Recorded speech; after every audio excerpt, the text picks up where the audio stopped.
तस्वीरें आप देख रहे हैं प्रयागराज से, जहां अतीक के एक और गुर के पार बुलडोजर वाली कार्रवाई देखने को मिल रही है। माशुकुद्दीन के खिलाफ बुलडोजर प्रहार देखने को मिल रहा है। हाल ही में बना ये घर, करोड़ों का घर जमींदोज होता हुआ नजर आ रहा है, जहां पर बुलडोजर कार्रवाई देखने को मिल रही है। लगातार आज तीसरा दिन एक के बाद एक अतीक के जितने खास गुरके हैं, जिन लोगों की संलिप्तता डायरेक्टली और इनडायरेक्टली प्रयागराज हत्याकांड में सामने आई है, अतीक के करीबी हैं, जिन लोगों पर सवाल उठ रहे हैं, उनके खिलाफ ये कार्रवाई देखने को मिल रही है। बुलडोजर प्रहार देखने को मिल रहा है। एक्शन में बाबा का बुलडोजर नजर आ रहा है। जफर सफ्तर के बाद माशुकुद्दीन के घर पर बुलडोजर प्रहार जो है देखने को मिल रहा है। अतीक अहमद के एक और गुर के पार की कार्रवाई, बुलडोजर किसी को भी नहीं छोड़ेगा। माफिया के जितने खास गुरके हैं, उनके खिलाफ ये कार्रवाई देखने को मिल रही है। बुलडोजर और पोकलैंड मशीन एक्शन मोड में नजर आ रहे हैं। मकान को गिराने की प्रक्रिया शुरू हो चुकी है। मानवेंद्र हमारे साथ लाइव कनेक्ट है, एक तस्वीरें दिखा रहे हैं। थोड़ी देर में आपको बताएं कि मानवेंद्र ग्राउंड जीरो पर मौजूद है और एक एक अपडेट देते हुए नजर आ रहे हैं। तस्वीरें, सीधी तस्वीरें न्यूज स्टेट पर सबसे पहले आप देख रहे हैं। मानवेंद्र इस घर पर ज्यादा जानकारी के साथ लाइव कनेक्ट है। मानवेंद्र, तस्वीरें हम दिखा रहे हैं एक एक कर, जो अतीक के गुरके हैं, जो बहुत खास हैं, डायरेक्टली या इनडायरेक्टली जो संलिप्त हैं प्रयागराज हत्याकांड में, उनके खिलाफ यह कार्रवाई। अगला नंबर अगर बात की जाए माशुकुद्दीन के बाद किसका होने वाला है?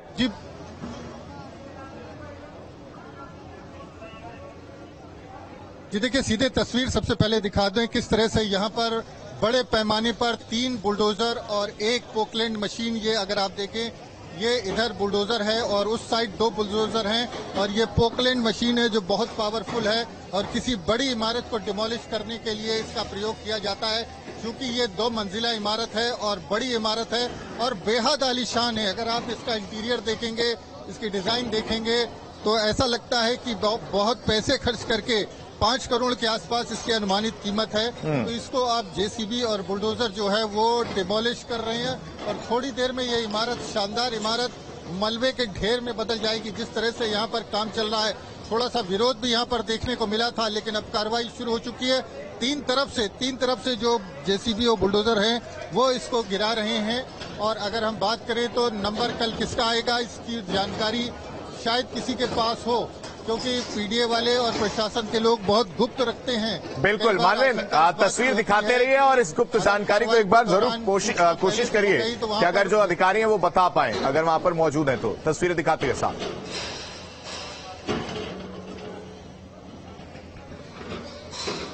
जी बिल्कुल, अधिकारी जो यहाँ पर मौजूद हैं वो अभी बात करने के लिए तैयार नहीं है। पीडीए के सचिव यहाँ पर हैं और तमाम लोग हैं, लेकिन जिस तरह से ये पूरी कार्रवाई यहाँ पर हो रही है, हम कोशिश करेंगे अधिकारियों से भी बात करने की। और जिस तरह से अगर आप देखें तो जो सामने से और साइड से इसके डिमोलिशन की प्रक्रिया जो है वो शुरू हो गई और लगातार तीसरे दिन ये तीसरी ऐसी इमारत है जो जिसको डिमोलिश किया जा रहा है। थोड़ा सा विरोध भी यहाँ पर देखने को मिला था, लेकिन कई तरह की आपत्तियां थी इस इमारत को लेकर के। और अगर हम देखें तो पीछे की साइड में एयरफोर्स की थोड़ी सी दूरी पर एयरफोर्स का एरिया है, उसके पास इस तरह से इमारत खड़ी कर लेने पर भी एयरफोर्स को भी आपत्ति थी। नक्शा इसका पास नहीं था, नक्शा सबमिट किया गया था लेकिन अभी पास नहीं हुआ था। और इस तरह से तमाम तरह की जो आपत्तियां थी उसके बीच में इस शानदार इमारत को खड़ा किया गया था। माशुकुद्दीन के बारे में बताया जाता है कि वो अतीक अहमद का फाइनेंसर था और अतीक अहमद से जुड़ा हुआ था। अतीक अहमद के साथ मिलकर के उसने कई जो अपराध है उसमें भी संलिप्तता रही थी। तो कई मुकदमे हैं माशूक के खिलाफ, माशूक प्रधान के खिलाफ, और उसी के चलते ये माशूक जो है वो प्रशासन की निगाह में आया था और आखिरकार आज उसके खिलाफ जो है यहाँ पर बुलडोजर की कार्रवाई, बुलडोजर का एक्शन देखने को मिल रहा है। तो देखिए, चूंकि ये जो इमारत होती है इसको पाइलिंग पर खड़ा किया जाता है, बीम जो होते हैं और पिलर्स होते हैं उन पर खड़ा किया जाता है, तो बहुत मजबूत होती है। जो ये जेसीबी मशीन है जो आपको दिखाई दे रही है, जिसको पोकलैंड मशीन कहा जाता है, वो हालांकि बेहद बहुत पावरफुल होती है। इस तरह के जो निर्माण हैं उनको ढहाने में उसको इसीलिए लगाया गया है कि ये जो डिमोलिशन का काम है वो बहुत जल्द पूरा हो, क्योंकि समय देर से कार्रवाई शुरू हुई है और पोकलैंड मशीन जहां पर भी स्पेस मिल रहा है प्रशासन को पोकलैंड मशीन का इस्तेमाल कर रहा है। मैसेज साफ है कि जो माफिया है उसके खिलाफ जबरदस्त प्रहार करेंगे और बुलडोजर कार्रवाई जो है यहाँ पर लगातार तीसरे दिन तीसरी कार्रवाई है जो लगातार जारी है। और अगर आप देखें तो यहाँ पर तीन तरफ से, एक इस साइड एक बुलडोजर काम कर रहा है, सामने इधर फ्रंट पे ये पोकलैंड मशीन है और उधर उस साइड अगर बात करें 2 बुलडोजर उधर से लगे हुए हैं। तो महज 1 से 1.5 घंटे में इमारत पूरी तरह से ढहा दी जाएगी, डिमोलिश कर दी जाएगी। थोड़ा सा आसपास के लोगों की भीड़ भी यहाँ जमा हुई थी, लेकिन उनको अब खदेड़ दिया है प्रशासनिक लोगों ने।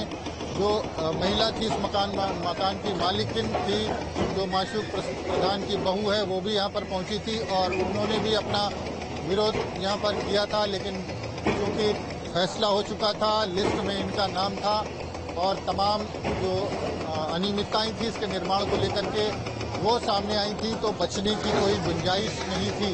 और आखिरकार प्रशासन ने ये मेगा बुलडोजर ड्राइव का फैसला किया और इसको डिमोलिश यहाँ पर किया जा रहा है। और जिस तरह से जो पोकलैंड है उसका जब पंजा पड़ता है किसी इमारत पर तो पूरी इमारत हिल जाती है। बेहद पावरफुल ये पोकलैंड मशीन है जो लगाई गई है, 3 तरफ से इसको गिराया जा रहा है और थोड़ी देर में ये करोड़ों रुपए की इमारत पूरी तरह से मलबे में बदल जाएगी।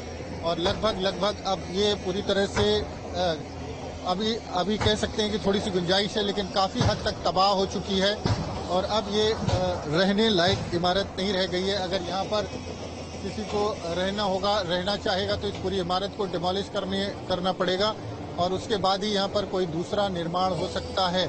लेकिन जिस तरह से यहाँ पर कार्रवाई है वो आज लगातार तीसरी कार्रवाई जो है वो देखने को मिली है।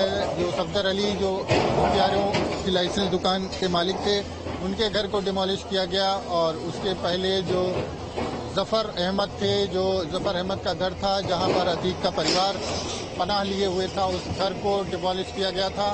और ये आज तीसरे दिन तीसरी बड़ी कार्रवाई है। तो जिस तरह से माफियाओं को मिट्टी में मिलाने की बात मुख्यमंत्री योगी आदित्यनाथ ने कही थी, उसी कड़ी में ये बुलडोजर कार्रवाई देखने को मिल रही है। लगातार तीसरे दिन तीसरी कार्रवाई है। पीडीए के अधिकारी यहाँ पर मौजूद हैं, उनका कहना है कि लैंड यूज जो है वो गलत है, यहाँ पर निर्माण की इजाज़त नहीं थी। एयरफोर्स जो है वो पास में बाउंड्री है, एयरफोर्स की तरफ से आपत्ति की गई थी, बावजूद इसके इस बिल्डिंग को खड़ा कर लिया गया। तो आज इस बिल्डिंग का जो है वो कह सकते हैं कि इसका आखिरी दिन है। शानदार इमारत जो दूर से दिखाई देती थी मलबे में बदल रही है और कोई अगर इधर से गुजरेगा तो शायद पहचान न पाएगी यहाँ पर कोई ऐसी इमारत थी जिसको गिराया गया है। तो पहले से चिन्हित थी ये इमारत और अब उसको गिराने का काम जारी है। मानवेंद्र, सबका नंबर आएगा एक एक करके। जिन लोगों ने अवैध निर्माण किया है, जो माफिया के गुर्गे, उनके खिलाफ कार्रवाई देखने को मिलेगी। हम देख रहे हैं आज तीसरा दिन है। ऐसे में सवाल मन में यह भी आता है कि गुड्डू मुस्लिम, साथ ही साथ अतीक का बेटा, ये अभी तक कहाँ है? उसको लेकर क्यों नहीं कोई कार्रवाई? गुड्डू मुस्लिम के जो संपत्ति है उस पर क्यों नहीं कार्रवाई?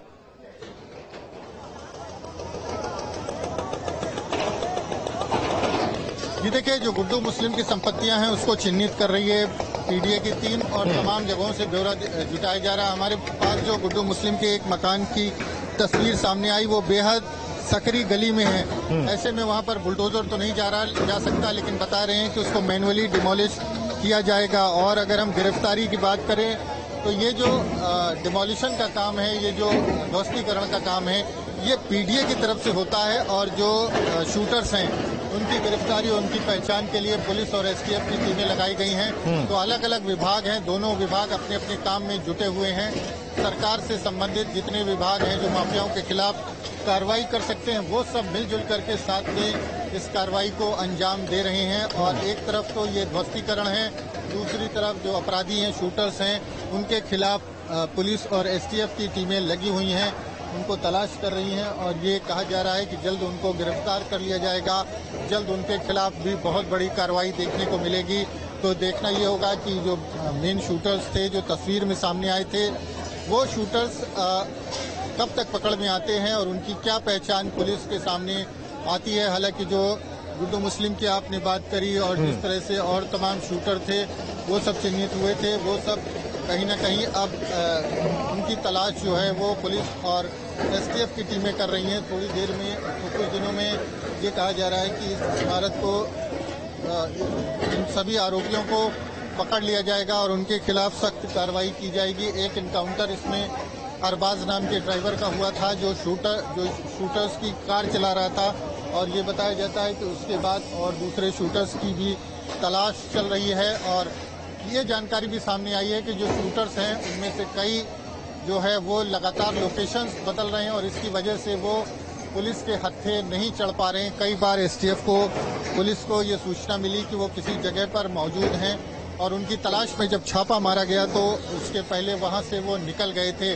तो उनको मालूम है कि पुलिस के अपने सूत्र हैं, खुफिया तंत्र है, वो लगातार उनके पीछे लगा हुआ है, इसलिए बचने के लिए वो लगातार अपनी लोकेशन चेंज कर रहे हैं। और सबसे बड़ी बात यह है कि पुलिस एसटीएफ में हमारे सूत्र ये बताते हैं कि सभी जो शूटर्स हैं वो एक साथ नहीं हैं, ज़्यादातर सब अलग अलग होकर के अलग अलग दिशाओं में भागे हैं ताकि जो पुलिस है, जो एसटीएफ है, उसको कंफ्यूज किया जाए और उनकी एनर्जी जो है वो सही दिशा में न लग पाए, सही लोग, सही पोजीशन, सही लोकेशन आइडेंटिफाई ना हो पाए। तो जो आजकल के शूटर्स हैं, माफिया अपराधी हैं, वो भी कह सकते हैं कि जो ट्रेंड माफिया हैं वो भी पुलिस को चकमा देने की लगातार कोशिश करते हैं। और सबसे बड़ा जो तरीका होता है, जो सबसे बड़ा इस पूरे मामले में पुलिस के पास जो सबसे बड़ा क्लू जो पुलिस को मिलता है वो उनकी जीपीएस लोकेशन से, मोबाइल लोकेशन से और कई माध्यम से मिलता है। लेकिन ऐसा लगता है कि वो कोई मोबाइल या कोई डिवाइस नहीं यूज कर रहे हैं। अगर वो कर रहे होते तो वो कहीं ना कहीं उनका आइडेंटिफिकेशन हो गया होता, उनकी लोकेशन पकड़ में आ जाती। वो लोकेशन लगातार बदल रहे हैं। तो ये बहुत बड़ी बुलडोजर कार्रवाई यहाँ पर प्रयागराज में आज देखने को मिल रही है और तीसरा दिन है और हमारे पास इस बात की पुख्ता जानकारी है कि ऐसे 4 दर्जन मकान हैं, ऐसी 4 दर्जन इमारतें हैं जिनके दस्तावेज पीडीए खंगाल रही है और जो शहर क्षेत्र में है उन पर पीडीए काम कर रहा है और जो शहरी क्षेत्र से बाहर है, ग्रामीण क्षेत्रों में है, उन पर प्रशासन की टीमें उनकी शिनाख्त में, उनके दस्तावेजों को जांचने में लगी हुई हैं। और ऐसे 4 दर्जन मकान हैं, अभी तो केवल तीसरा है ये मकान। ऐसे 4 दर्जन मकान हैं जिनको हम आने वाले समय में डिमोलिश होते हुए देखेंगे और 70 ऐसी इमारतें हैं प्रयागराज में जिनको डिमोलिश किया जा चुका है। अब तक जब से माफियाओं के खिलाफ अभियान चलाया गया है तो अभी 40 और लगभग 45 और ऐसी इमारतें बची हैं और जिनको चिन्हित किया गया है और आने वाले समय में उनकी संख्या और बढ़ सकती है, क्योंकि केवल शूटर्स और माफिया गैंग के लोग नहीं हैं, उनके मददगार हैं, उनके फाइनेंसर हैं, उनको मॉरल सपोर्ट करने वाले लोग हैं, उनको पनाह देने वाले लोग हैं, तमाम ऐसे लोग हैं जो चिन्हित किए जा रहे हैं, जिनके खिलाफ भी इसी तरह की कार्रवाई हमको यहाँ पर देखने को मिलेगी। तो लगातार प्रयागराज में कार्रवाइयों का दौर जो है वो जारी है। और अगर आप देखें तो इस इमारत को, मजबूत इमारत है, 3 तरफ से ढाया जा रहा है और जिस तरह से जो तमाम मशीनें हैं वो इसमें लगाई गई। अगर आप देखें तो ये सामने पोकलैंड मशीन है जो बेहद ताकतवर मशीन है। ये महज कुछ घंटे से 1.5 घंटे में इस इमारत को पूरी तरह से खंडहर में बदल देगी, पूरी तरह से जमींदोज कर देगी, मिट्टी में मिला देगी। इसके पास इतनी ताकत है और इसीलिए जो बड़ी इमारतें हैं उसको डिमोलिश करने के लिए पोकलैंड मशीन का इस्तेमाल किया जाता है।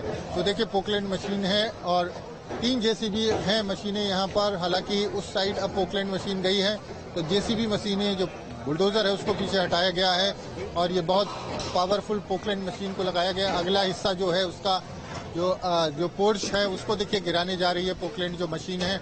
और थोड़ी देर में ये देखिए, आप देखें पूरा आगे का पोर्शन का जो पोर्च है उसको नीचे डिमोलिश कर दिया है, नीचे की तरफ वो पूरी तरह से आ गया है। और थोड़ी देर में हम ये देखेंगे पूरी इमारत अगर आप इसका इंटीरियर देखें, अगर हम इसका इंटीरियर देखें तो अंदर अगर आप देखें किस तरह से इसकी वॉल जो है और किस तरह से इसकी सारी जो नक्काशी है उसको देखें तो बेहद आलीशान ढंग से इसको बनाया गया। फॉल सीलिंग वगैरह अगर आप देखें तो बहुत ही शानदार है, बहुत पैसे इसमें खर्च किए गए हैं। 5 करोड़ के आसपास इसकी अनुमानित कीमत बताई गई है।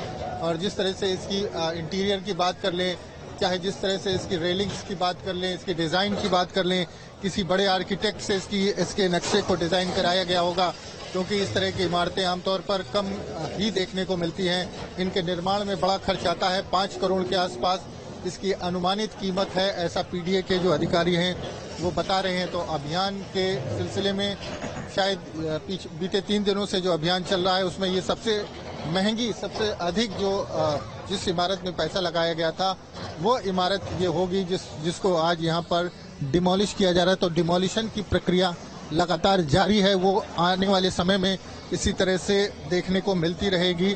आप देखें तो पोकलैंड मशीन ने ये साइट का जो विजन, साइट का जो दृश्य है, इसको अगर आप देखें तो इस साइड से 1/4 हिस्से को जमींदोज कर दिया है, गिरा दिया है। और कैसे जब पोकलैंड मशीन का पंजा किसी इमारत पर पड़ता है, किसी मजबूत इमारत पर, तो वो भूसे के ढेर में जैसे पंजा पड़ा भूसे की तरह से उसको मलबे में बदल देती है। और जहां पर भी उसका ये जो पावरफुल बीम बनाई गई हैं, जो पिलर्स हैं, जो आरसीसी पिलर्स हैं, जो कंक्रीट और सरिया से बनाए जाते हैं, जो बेहद मजबूत इमारतों में जिनका इस्तेमाल होता है, इस पोकलैंड मशीन के एक पंजे के वार में वो भरभरा करके ढह जाते हैं। तो बेहद पावरफुल ये पोकलैंड मशीन है जिसका इसमें इस्तेमाल किया गया है। और भारी फोर्स के बीच में यहाँ पर ये पूरी कार्रवाई हमको यहाँ पर देखने को मिल रही है। अगर आप देखें तो 2 तरफ से अभी कार्रवाई चल रही है। जो 2 जेसीबी मशीन है उनको साइड से हटाया गया है, क्योंकि जो बुलडोजर है उसको तो समय लगता है किसी इमारत को डिमोलिश करने में। जो बुलडोजर है जेसीबी का, लेकिन जो जेसीबी की पोकलैंड मशीन होती है, जो बुलडोजर का बड़ा पावरफुल वर्जन है, ये वाला बुलडोजर अगर इस्तेमाल किया जाता है तो बहुत जल्द जो है इमारत जो है उसका डिमोलिशन हो जाता है। कई बार हमने देखा है कि इस मशीन का इस्तेमाल जो ब्रिजेज हैं उनको बनाने में काम इस्तेमाल किया जाता है, और निर्माण में भी और विध्वंस में भी, दोनों में ये मशीन एक ही तरह से काम करती है। तो अभी जो है वो कार्रवाई का समय है। जो माफिया हैं, अपराधी हैं, उनके खिलाफ यहाँ पर जो ये बड़ा एक्शन है वो देखने को मिल रहा है। और जिस तरह से अगर हम कहेंगे विजय विवेक से पीछे की तस्वीर दिखाएं, तो पीछे अगर आप देखें तो यहाँ पर जो आसपास के गांव के लोग हैं उनकी भीड़ भी जमा हो चुकी है। और ज्यादातर इसमें जो आसपास के लोग हैं वो एक तरह से तमाशाई बन करके यहाँ पर पहुंचे हैं, वो तस्वीर को देख रहे हैं। अगर आप सामने देखें जो बाउंड्री दिखाई दे रही है, एयरफोर्स की बाउंड्री, और एक आपत्ति एयरफोर्स की तरफ से भी है कि यहाँ पर इस तरह की इमारत बनाने को बिना परमिशन के इमारत को खड़ी किया गया है। तो कई तरह की इस इमारत को लेकर के आपत्तियां हैं। आसपास के तमाम गांव से तमाशबीन यहाँ पर पहुंच चुके हैं, जिनको शुरुआत में मौके से खदेड़ा गया था, लेकिन थोड़ी दूरी पर वो सब मौजूद हैं। और अगर आप देखें तो अब जो बाकी दोनों बुलडोजर हैं वो भी पीछे चले गए थे, चूंकि पोकलैंड मशीन साइड में उनके स्पॉट पर पहुंची थी। अब वो भी सामने से आए हैं और वो भी अपना काम करेंगे। तो 3 तरफ से इस बिल्डिंग को गिराने का काम जो है वो यहाँ पर चल रहा है। और अवैध रूप से, ऐसा पीडीए के अधिकारी जो है उनका कहना है कि अवैध निर्माण था, इसलिए इसको हम गिरा रहे हैं। तो अवैध निर्माण के डिमोलिशन की कार्रवाई यहाँ पर देखने को मिल रही है। और पोकलैंड मशीन जो है ये बहुत पावरफुल पोकलैंड मशीन होती है। ये बताएं कि ये पोकलैंड मशीन जो होती है इसको क्यों इस्तेमाल किया जाता है जब कोई बड़ा पोकलैंड मशीन एक्चुअली ये यहाँ पर कई तरह से इस्तेमाल होती है। बड़े एक तो बालू निकालने के लिए। बालू मशीन का क्या इस्तेमाल? पोकलैंड मशीन का इस्तेमाल एक्चुअली नदियों से बालू निकालने के लिए होता है। और मूलतः शहर में जो है ये बड़े बड़े नालों को साफ करती है। ऐसे बहुत गहरे नाले हैं जहाँ पर छोटी मशीनें नहीं जा सकती, लोगों को उतारने पर मनाही है, खतरा रहता है। उस जगह पर ये मशीनें लगाई जाती हैं। जैसे सड़क से मान लीजिए नाला दूर। और बताएं कि अगर कोई बिल्डिंग को डिमोलिश करना है तो कितनी मददगार होती है? जो बुलडोजर है वो तो उतनी कारगर नहीं साबित होती। नहीं, ये बहुत पावरफुल होती है, सामान्य बुलडोजर से बहुत ज्यादा पावरफुल होती है, इसकी क्षमता बहुत अधिक है, इसीलिए बहुत जल्दी किसी बिल्डिंग को गिरा ले जाती है। क्या लगता है इस बिल्डिंग को कितनी देर में ये मशीनें गिरा देंगे? पोकलैंड मशीन लगाएंगे 1 घंटे के अंदर गिरा देगी अगर। हाँ, और ये अपना एक्चुअली बहुत सी जगह जेसीबी जैसे बुलडोजर नहीं जा सकता, ये कहीं भी जा सकती है और ये अपना रास्ता खुद बना लेती है। जैसे अभी आपने देखा होगा कि मलबा गिरा है, मलबे से आगे बढ़ने के लिए उसने अपना सब पाट फूट करके अपना रास्ता बना लिया। ये कहें तो एक तरह से सिविलियन एयर क्षेत्र में काम करने के लिए ये एक तरह का टैंक है, टैंक की तरह ये काम। जिस तरह से टैंक का इस्तेमाल करती है उसी तरह से, हाँ, उसी तरह से ये काम करता है। और ये मतलब अब सब कुछ अपना बना लेता है। अपना रास्ता मलबे के ऊपर बनाता जाता है और आगे का डिमोलिशन करता जाता है। आप देखें तो ये जो इसके हमने देखा है जो जेसीबी है दूसरे उसमें टायर लगे होते हैं, लेकिन ये जो जिस तरह से टैंक में चेन लगी होती है, चेन की जो व्हील्स होती है वो इसमें इस्तेमाल की। हाँ, चेन की व्हील्स इस्तेमाल की गई। वो अलग अलग डिपेंड करता है कहाँ क्या इस्तेमाल करना है।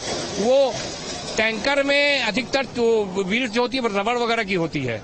वो अब वो पहाड़ों पे जाना होता है, उनका रास्ता दूसरा होता है। ठीक है मानवेंद्र, आपके पास